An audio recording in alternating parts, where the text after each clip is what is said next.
Japan பிரதமரின் இந்திய பயணத்தின் போது இரு நாடுகளுக்கும் இடையே பல்வேறு முக்கிய புரிந்துணர்வு ஒப்பந்தங்கள் கையெழுத்தாகியுள்ளன. இந்த வரலாற்று சிறப்புமிக்க ஒப்பந்தங்கள் என்னென்ன, அதனால் இந்தியாவிற்கு கிடைக்கப் போகும் நன்மைகள் குறித்தும் இந்த செய்தி தொகுப்பில் விரிவாக பார்க்கலாம். ஜப்பான் பிரதமராக கடந்த ஆண்டு பதவியேற்ற சனே தகாய்ச்சி முதல் முறையாக இந்தியாவுக்கு அரசுமுறை பயணம் மேற்கொண்டுள்ளார்.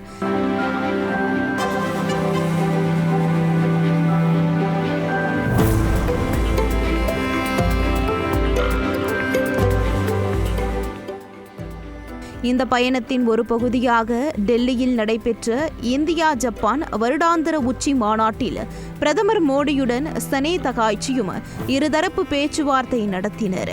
அப்போது இரு நாடுகளின் பொருளாதார வளர்ச்சிக்கு வித்திடும் வகையில் பல்வேறு முக்கிய துறைகளில் 129 புரிந்துணர்வு ஒப்பந்தங்களும் கையெழுத்தானது. குறிப்பாக செமிகண்டக்டர், செயற்கை நுண்ணறிவு, கடல்சார் பாதுகாப்பு, கல்வி, கலாச்சாரம், சுற்றுலா உள்ளிட்ட துறைகளில் பரஸ்பர ஒத்துழைப்பை அதிகரிக்க உடன்பாடு எட்டப்பட்டது.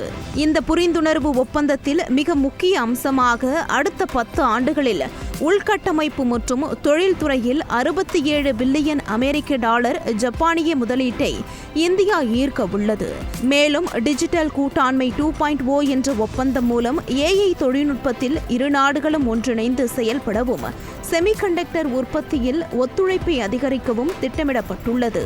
அதேபோல் மனிதவள பரிமாற்ற ஒப்பந்தத்தின் கீழ் அடுத்த 5 ஆண்டுகளில் இரு நாடுகளுக்கும் இடையே 5 லட்சம் திறன் வாய்ந்த பணியாளர்களை பரிமாற்றம் செய்யவும் ஒப்பந்தம் செய்யப்பட்டுள்ளது.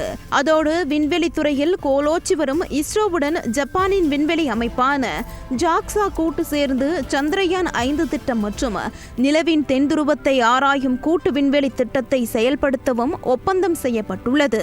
மேலும் இந்திய கடற்படைக்காக எதிரி நாடுகளின் ரேடார் கண்ணில் மண்ணை தூவும் யூனிகான் எனும் அதிநவீன ஆண்டனாக்கள் இனி ஜப்பான் பங்களிப்புடன் தயாரிக்க ஒப்பந்தம் செய்யப்பட்டுள்ளது.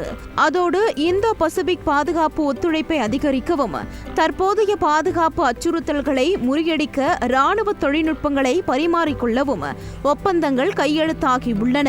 அதேபோல் கிரீன் எனர்ஜி, சுற்றுச்சூழல் பாதுகாப்பில் ஒத்துழைப்பை அதிகரிக்கும் வகையில் மின்சார மற்றும் ஹைட்ரஜன் வாகனங்களை தயாரிக்கவும், இந்தியா முழுவதும் 100 பயோகேஸ் ஆலைகள், இயற்கை உர ஆலைகள் அமைக்கவும் ஜப்பான் ஒப்பந்தம் செய்துள்ளது. ஜப்பானுடன் மேற்கொள்ளப்பட்ட இந்த ஒப்பந்தங்கள் இரு நாடுகளுக்கு மட்டுமின்றி ஒட்டுமொத்த உலகிற்கே நன்மை பயக்கும் என பிரதமர் மோடி பெருமிதம் தெரிவித்திருப்பது இந்தியாவின் பொருளாதாரத்தை உலக அரங்கில் அடுத்த கட்டத்திற்கு எடுத்து செல்லும் ஒரு வாய்ப்பாகவே பார்க்கப்படுகிறது.